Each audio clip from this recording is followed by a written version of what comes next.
Everybody, welcome back to AK Academy once again. So in this particular video, we are going to start with basic analytical techniques. तो आज के इस particular video में हम इससे related जितने भी एमसीक्यूज हैं सारे एमसीक्यूज को हम सॉल्व करने वाले हैं। इसके अलावा मैंने पहले दो चैप्टर का सब बेसिक कॉन्सेप्ट और basic introduction to analytical chemistry, ये दोनों चैप्टर के वीडियोस मैंने ऑलरेडी बना दिए हुए हैं। आप डिस्क्रिप्शन में जाके चेक कर सकते हैं। मैंने वहाँ पे उनकी कंप्लीट एक्सरसाइज सॉल्व की है, सारे न्यूमेरिकल्स अच्छे से एक्सप्लेन किया है। अगर आपने अभी तक नहीं देखा है तो you can go and check out now. Already आपको ये पता चल गया होगा कि मैंने ये वाला पर्टिकुलर फोटो यहाँ पे क्यों लगाया हुआ है। So please make sure that you all are subscribing the channel and thank you so much. Now let's move ahead. तो हम देखते हैं यहाँ पे पहला एमसीक्यू। तो ये क्या बोल रहा है, which of the following methods can be used to separate two compounds with different solubility in the same solvent? So my dear student, सबसे ज़रूरी बात ये है कि आप जब भी किसी भी चैप्टर की एक्सरसाइज को सॉल्व करने जा रहे हैं तो please make sure that you all are reading that chapter from the book. See reading book will help you to solve all kind of question. तो जितने भी टाइप के क्वेश्चन होते हैं सब के सब आप बुक से डेफिनेटली सॉल्व कर सकते हैं। ठीक, नाउ तो चलिए देखते हैं इसका मतलब क्या है। ये कह रहा है कि अगर हमारे पास किसी एक ही सॉल्वेंट में ऐसे दो कंपाउंड है जो सॉल्युबल हों और मुझे उनको सेपरेट करना हो तो हम कौन सा मेथड यूज करेंगे। तो इस पर्टिकुलर के लिए हम क्या यूज करने वाले हैं, इस पर्टिकुलर टेक्निक का नाम है फ्रैक्शनल क्रिस्टलाइजेशन। तो फ्रैक्शनल क्रिस्टलाइजेशन में होता क्या है माय डियर स्टूडेंट्स, तो जैसे अगर मान लीजिए मेरे पास एक कंपाउंड ए है दूसरा बी है, मैंने किसी एक सॉल्वेंट में इनको क्या कर दिया, डिसॉल्व कर दिया। अगर ये सॉल्वेंट में डिसॉल्व हो गए फिर इसके बाद अपने को क्या करना है, इस जो सॉल्वेंट में डिसॉल्व हो गए इसके बाद आप इसको फिल्टर कर सकते हैं, यहाँ से इंप्योरिटीज को रिमूव कर सकते हैं। फिर अगर आप इसको क्रिस्टलाइज करेंगे तो इसके बाद वाला स्टेप है फिल्टर। फिर अगर आप इसको क्रिस्टलाइज करेंगे तो इसके बाद क्या होगा, यहाँ पे इसके बाद ये होगा कि जो भी कंपाउंड यहाँ पे है ए और बी, अगर इनके बॉइलिंग पॉइंट में बहुत ज़्यादा डिफरेंस है तो यहाँ पे जो ए है ये सबसे पहले क्रिस्टलाइज हो जाएगा, फिर बी है वो क्रिस्टलाइज होगा। या पहले आप ए को क्रिस्टलाइज कर सकते हो कूलिंग करके, फिर उसके बाद क्या करना है आपको, जो भी आपका लिक्विड रहेगा उसमें आप इवेपोरेट करके फिर आप बी भी कलेक्ट कर सकते हैं। ठीक है, तो दिस इज द प्रोसेस। तो यहाँ पे आपको हीट भी करना पड़ेगा टू डिजॉल्व। तो this is the process of fractional crystallization. तो इस प्रोसेस से ये प्रोसेस हम फॉलो करते हैं और इस तरीके से आप ए और बी दोनों को ही सेपरेट कर सकते हैं। ठीक, तो चलिए नेक्स्ट देखते हैं। Which of the following techniques is use for the separation of glycerol from soap in the soap industry. तो इसके लिए हम क्या यूज करते हैं माय डियर स्टूडेंट्स, इसके लिए यूज किया जाता है distillation under reduce pressure. Glycerol जो होता है इसकी बॉइलिंग पॉइंट काफी ज्यादा हाई होती है। तो अगर अगर आपको कॉन्सेप्ट पता होगा वेपर प्रेशर का, अगर आपको वेपर प्रेशर का कॉन्सेप्ट पता है तो आप जरूर इसको सॉल्व कर सकते हैं, अदरवाइज थोड़ा सा डिफिकल्टी आएगा शायद कॉन्सेप्ट समझने में। वो होता क्या है, देखिए अगर किसी भी कंपाउंड के अगर हम बॉइलिंग पॉइंट की बात करें तो होता क्या है उसमें, सी बॉइल कोई भी कंपाउंड कब होता है, बॉइलिंग पॉइंट तभी भी बॉइलिंग पॉइंट एक ऐसा पर्टिकुलर टेम्परेचर होता है जिसपे किसी भी कंपाउंड का वेपर प्रेशर किसके बराबर हो जाए, एटमॉस्फेरिक प्रेशर के बराबर हो जाए।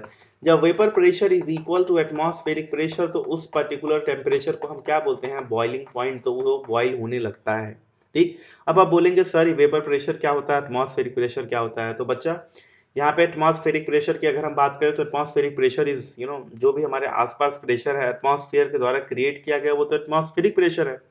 बट ये वेपर प्रेशर क्या है, वेपर प्रेशर की अगर मैं बात करूं, जैसे अगर मान लीजिए हमारे पास कोई एक क्लोज सिस्टम है, अगर यहाँ पे जो हमारे पास लिक्विड है इसके जो सरफेस पे जो पार्टिकल्स होंगे ये आउटसाइड जाने की कोशिश करेंगे। तो जब ये आउटसाइड जाने की कोशिश करेंगे तो होगा क्या, यहाँ पे after some time you will observe that कि यहाँ पे बहुत सारे यहाँ पे वेपर्स कलेक्ट हो गए हैं। So now these vapor will exert some amount of pressure on this liquid surface and this particular pressure is called as vapor pressure। तो इसी को नाम दिया गया है वेपर प्रेशर। ठीक, तो इसी को बोला जाता है वेपर प्रेशर। और जब वेपर प्रेशर और एटमॉस्फेरिक प्रेशर बराबर होते हैं तब कंपाउंड क्या होने लगता है, बॉइल होने लगता है। तो ग्लिसरॉल के भी केस में यही होता है, इसका जो बॉइलिंग पॉइंट होता है that is very high, that is approx 563 kelvin. तो इतना हाई बॉइलिंग पॉइंट होने की वजह से अगर हम यहाँ पे एटमॉस्फेरिक प्रेशर को ही हम रिड्यूस कर दें तो इसका जो वेपर प्रेशर है, जब हीट करने के बाद जो यहाँ पे पार्टिकल्स जनरेट होंगे या जो वेपर जनरेट होगा, है ना, तो यहाँ पे इसका जो वेपर प्रेशर है ये हमको कम कम वेपर प्रेशर पे ही ये एटमॉस्फेरिक प्रेशर के बराबर हो जाएगा और हमारा जो लिक्विड है वो बॉईल होने लगेगा। तो ना इसको अगर डिस्टिल करना है तो वो किया जाता है अप्रॉक्स 4 आई थिंक इसको 453 केल्विन पे किया जाता है as far as I remember. So 453 kelvin पे इसको क्या किया जाता है, डिस्टिल किया जाता है।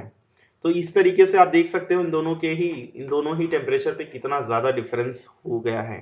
ठीक, तो इसका जो करेक्ट आंसर है वो होगा डिस्टिलेशन अंडर रिड्यूस प्रेशर। तो इसीलिए प्रेशर को रिड्यूस किया जाता है। एक और एग्जांपल आप समझ सकते हो कि जो पहाड़ों पे दाल नहीं पकती है ऐसा बोला हो जाता है, आपने ये भी सुना होगा। ऐसा इसलिए होता है क्योंकि ऊपर जाने पे एटमॉस्फेरिक प्रेशर बहुत ज्यादा डाउन हो जाता है और जो वाटर होता है वो 100 डिग्री सेल्सियस पे बॉईल ना होकर और कम पे ही बॉईल होने लगता है। तो इसीलिए जो वाटर होता है वो इवेपोरेट होने लगता है और दाल हमारी वैसे ही रह जाती है ना। सो this is one example you can understand. तो चलते हैं आगे, चलते हैं।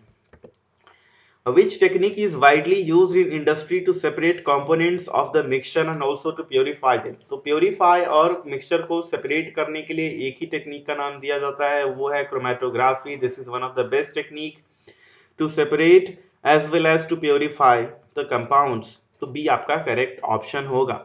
नेक्स्ट चलते हैं। A mixture of acetone and benzene can be separated by following method. तो अगर हम एसीटोन की बात करें तो एसीटोन का जो बॉइलिंग पॉइंट होता है ये कितना होता है, ये होता है 329 केल्विन।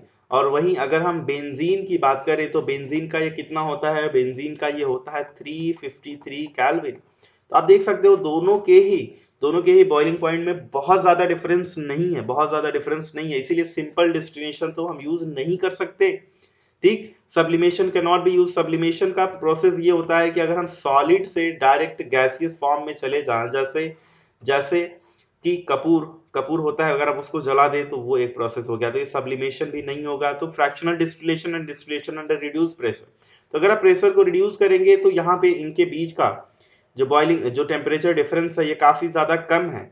तो ये बहुत ही सिंपल ये होगा कि दोनों ही बॉईल करने लगेंगे और ये प्रोसेस काफी डिफिकल्ट हो जाएगा सेपरेट करना, तो ये भी नहीं होगा। तो the best method we can use is fractional distillation. तो बी आपका करेक्ट आंसर होने वाला है। तो फ्रैक्शनल डिस्टिलेशन हम यूज करेंगे, सिंपल डिस्टिलेशन नहीं यूज करेंगे। अब आप मुझे बताएंगे इन कमेंट सेक्शन कि फ्रैक्शनल डिस्टिलेशन क्या होता है। ठीक है, so this is your task. ठीक, तो ये आप मुझे बताने वाले हैं कमेंट सेक्शन में कि फ्रैक्शनल डिस्टिलेशन में क्या होता है। आप मुझे बताएंगे कि अगर मुझे कॉपर सल्फेट और वाटर को सेपरेट करना है तो हम कौन सी टेक्निक यूज कर सकते हैं। You might be wrong, so not an issue, तो आप गलत भी हो सकते हैं। आप जरूर बताइए कमेंट सेक्शन में कमेंट करके कि कॉपर सल्फेट और वाटर को हम कैसे सेपरेट कर सकते हैं। तो चलते हैं आगे। तो ये क्वेश्चन नंबर 1 था आपके लिए task. Just you have to tell me colorless components on the chromatogram can be observed by the following। तो देखिए अगर हमारे पास क्रोमेटोग्राम में कोई भी कलरलेस कंपोनेंट आ जाता है तो आप उसको कैसे स्पॉट कर सकते हैं।